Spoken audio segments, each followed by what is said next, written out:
Азыр сиздер 10-модулдун пиктограммалардан маалыматты окуу темасы боюнча биринчи үлгү сабактын фрагментине видео сабакты көрөсүздөр. Окуучулар пиктограммалар жана таблицалар менен таанышышат жана аларда берилген маалыматтарды окушат. Видео сабакты көрсөтүүнүн алдында мугалимдер кантип 10-модуль маалыматтарды анализдөө боюнча сабактарды өткөрүүгө даярдангандыгы жөнүндө видеороликти көрсөтөбүз. Мугалимдер ментордун катышуусу менен алгач сабактардын темаларын жана максаттарын аныктап алышты. Теманы тандоодо көндүмдөрдү жеңилден татаалыракка карай өздөштүрүү процессин эске алышты. Алар төмөнкүдөй чечимге келишти. Маалыматтарды анализдөө көндүмүн өнүктүрүүдөгү прогресске ылайык алгачкы сабактарда маалыматтарды таблица, пиктограмма жана мамычалуу диаграмма түрүндө берүү ыкмалары каралат. Андан кийин окуучулар чогултулган маалыматтарды таблицанын жана диаграмманын жардамы менен беришет жана эки ыкма менен тең иш алып барып, биринен экинчисине жеңил өтүүгө көнүгүшөт. Кийинки сабактарда окуучулар өздөрү чогулткан маалыматтарды пиктограмма жана мамычалуу диаграмма аркылуу көрсөтүшөт. Андан кийин тема боюнча таяныч билимдерди актуалдаштырууга тапшырма тандашты. Кийинки кадамда түшүнүктөрдү калыптандыруу үчүн окуучуларга өз алдынча чыгарууга сунуштала турган маселени талкуулашты. Ошондой эле билимдерди бышыктоо үчүн 3 деңгээлдеги тапшырмалар тандалды. Ал эми окутуунун жыйынтыктарын баалоо үчүн татаал эмес маселе тандап алышты. Биринчи видео сабакты көрүүгө убакыт келди. Мугалимдердин сабактарга өтүүгө даярдыгы боюнча видеороликтин уландысын кийинки видео сабактын башында көрсөтөбүз. Видео сабакты көрүүдөн мурун 10-модулдагы биринчи үлгү сабактын фрагменти менен таанышып чыгыңыздар. Сабакты көрүү жагымдуу болушун каалайбыз. Саламатсыңар балдар? Бүгүнкү сабагыбыздын темасы таблицаны окуу. Бүгүнкү сабакта силер таблицада берилген маалыматтарды окуйсуңар жана аныктайсыңар. Балдар, мурунку сабактарда силер таблицада берилген маалыматтарды окуган болчусуңар, Келгиле, эстеп көрөлүчү. Биз таблицадагы кандай маалыматтарды окуй алабыз? Балдар, келгиле, доскадагы таблицага көңүл бурабыз. Суроого жооп бергилечи. Бул маалымат эмне жөнүндө? Кубиктер жөнүндө. Кызыл кубиктер 5, көк кубиктер 4, сары кубиктер, ал эми сары кубиктер 7. Бардык кубиктер 16. Азаматсыңар, рахмат. Бүгүнкү сабакта балдар чыныгы турмуштук кырдаалдар менен байланышкан маалыматтарды окуйбуз жана алар бул таблицадага караганда көбүрөөк маалыматтарды камтый алышат. Анда эмесе тапшырмага көңүл бурабыз.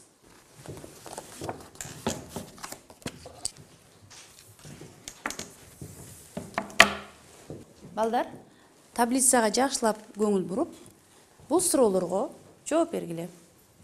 Достордун кимиси кайсы жомокту жакшы көрөт жана кайсы жомокту көпчүлүк окуучулар жакшы көрүшөт. Тапшырманы аткарууга 5 мүнөт убакыт берилет. Силерге 2-ден же болбосо 4-төн кичи топторго биригип алып иштесеңер болот деп сунуштамакмын. Убакыт кетти, келгиле анда балдар, иштейбиз.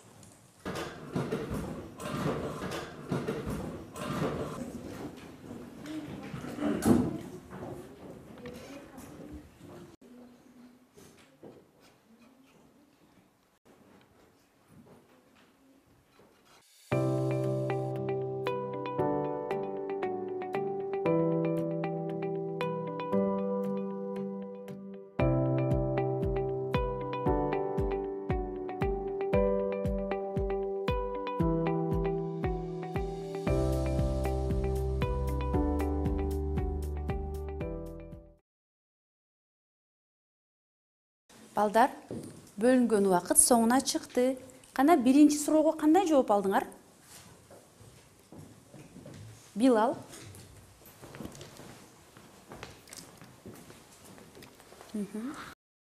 Айжан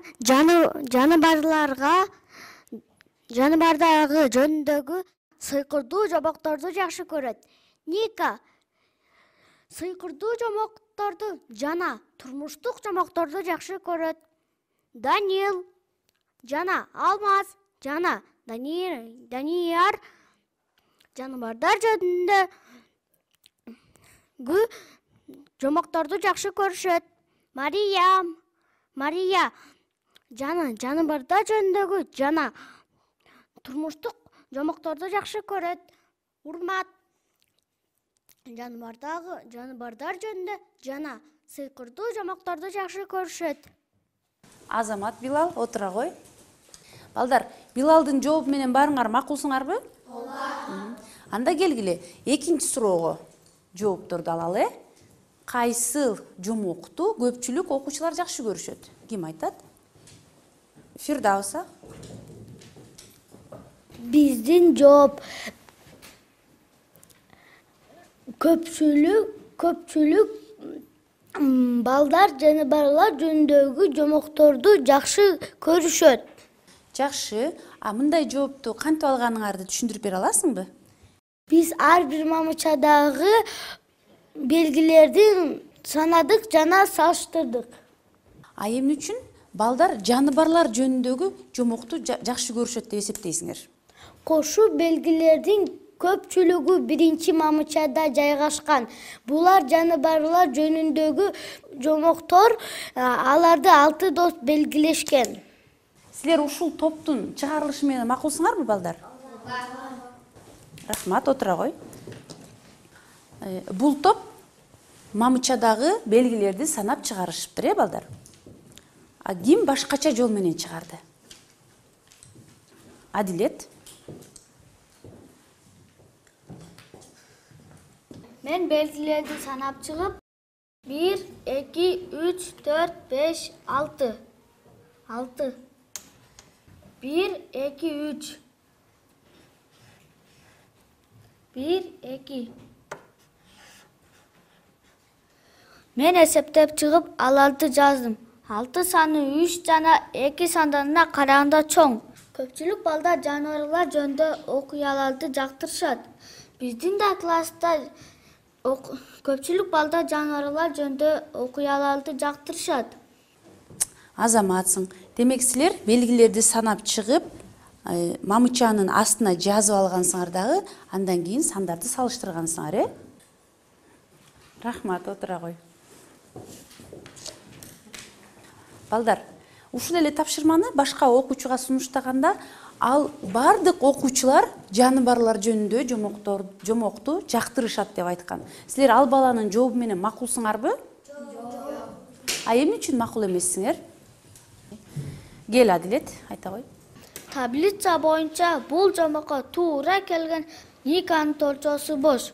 Демек ал жаныбарлар жөнүндө жомокторду жакшы көрбөйт. Сен ал окуучуга кандай сунуш бермек элең? Мамча жана сапча боюнча ар бир торчону карап чыгуу керек. Эгер торчолор толтурулган болсо, анда жообу ооба. Эгер бош болсо, анда жообу жок болот. Жакшы. Отура кой. Ооба, балдар, силер маселенин суроолоруна туура жооп бердиңер. Эми келгиле, баарыбыз чогуу башка таблицаны карап көрөлү.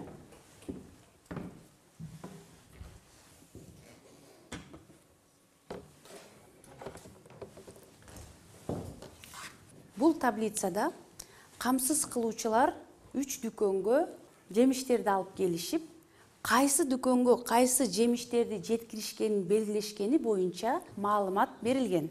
Биринчи мамычада жемиштердин түрлөрү, ал эми сапчанын башында дүкөндөрдүн аталыштары жазылган. Сапчалардын жана мамычалардын кесилишиндеги уячаларга белгилер коюлган. Ал белгилер кайсы дүкөнгө кайсы жемиш жеткирилгенин түшүндүрөт. Келгиле, балдар, сапча боюнча окуйбуз. Алма, белес жана смак дүкөндөрүнө жеткирилген. Ал эми алмурут, смак жана умай дүкөндөрүнө жеткирилген. Ал эми мандарин жана апельсин белес дүкөнүнө жеткирилген. Жүзүм белес жана умай дүкөндөрүнө жеткирилген. Ал эми киви кайсы дүкөндөргө жеткирилиптир? Белес жана смак дүкөндөрүнө. Келгиле, эми мамыча боюнча окуйбуз, балдар. Белес дүкөнүнө кайсы жемиштер жеткирилиптир, балдар?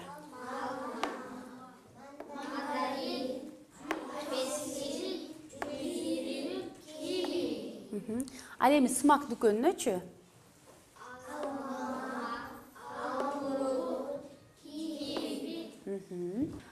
Умай дүкөнүнө?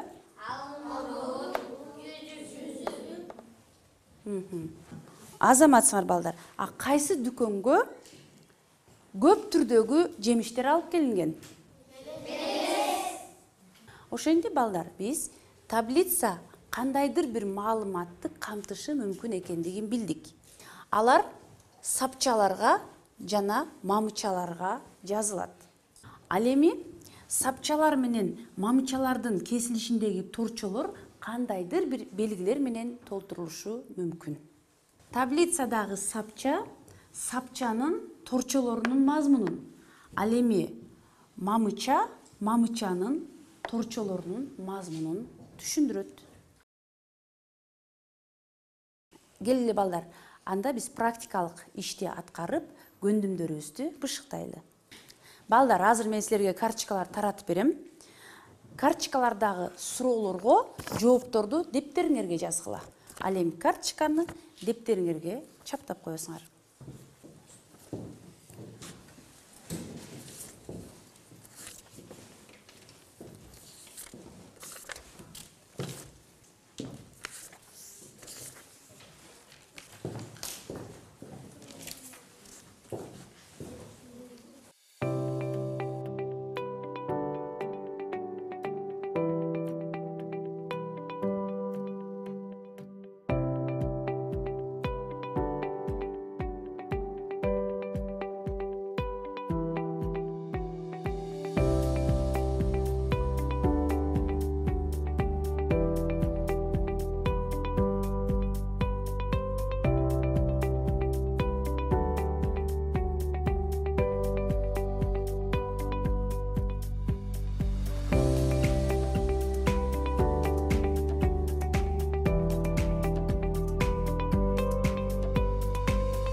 Азаматсыңар балдар, силер практикага берилген маселелерди туура чыгардыңар.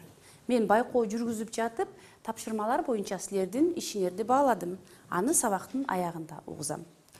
Азыр силерге менин дагы бир тапшырмам бар.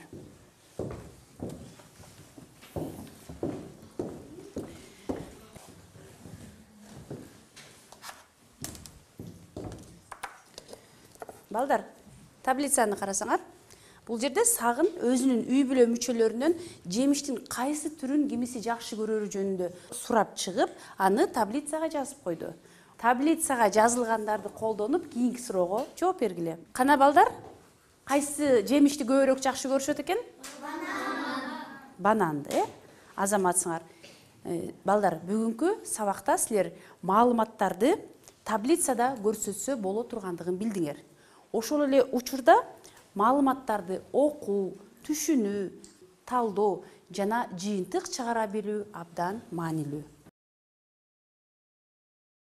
Балдар, бүгүнкү кызыктуу сабагыңар үчүн ыраазычылык билдирем. Сабакты жыйынтыктап жатып, силерге дагы бир таблицаны толтурууну сунуштайм. Таблицада биринчи мамычада кошуу белгиси көрүнүп турат, экинчи мамычада суроо белги жана үчүнчү мамычада кемитүү белгиси турат.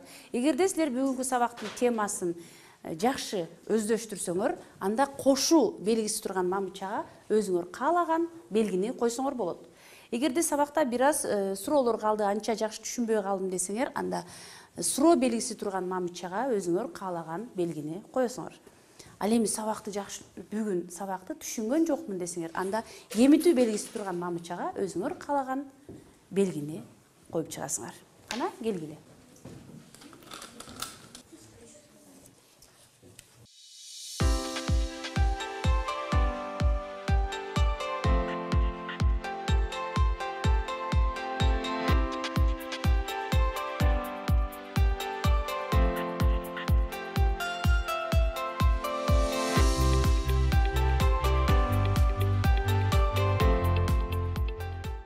Окуучулар бул сабакта маалыматты таблицада берүүгө мүмкүн экендигин билишти. Мугалим таблицанын сапчаларын жана мамычаларын сандар жана башка ар түрдүү белгилер менен толтурууга болорун эскертти. Ошону менен бирге ал маалыматты окуу, анализдөө жана түшүнүү маанилүү деди. Таблицада көрсөтүлгөн керектүү маалыматты алуу жана окуу көндүмдөрү, анализдөө жалпылоо, интерпретациялоо, өзгөртүп түзүү, колдонуу, башка формада көрсөтүү көндүмдөрүнүн алгачкысы болуп саналат.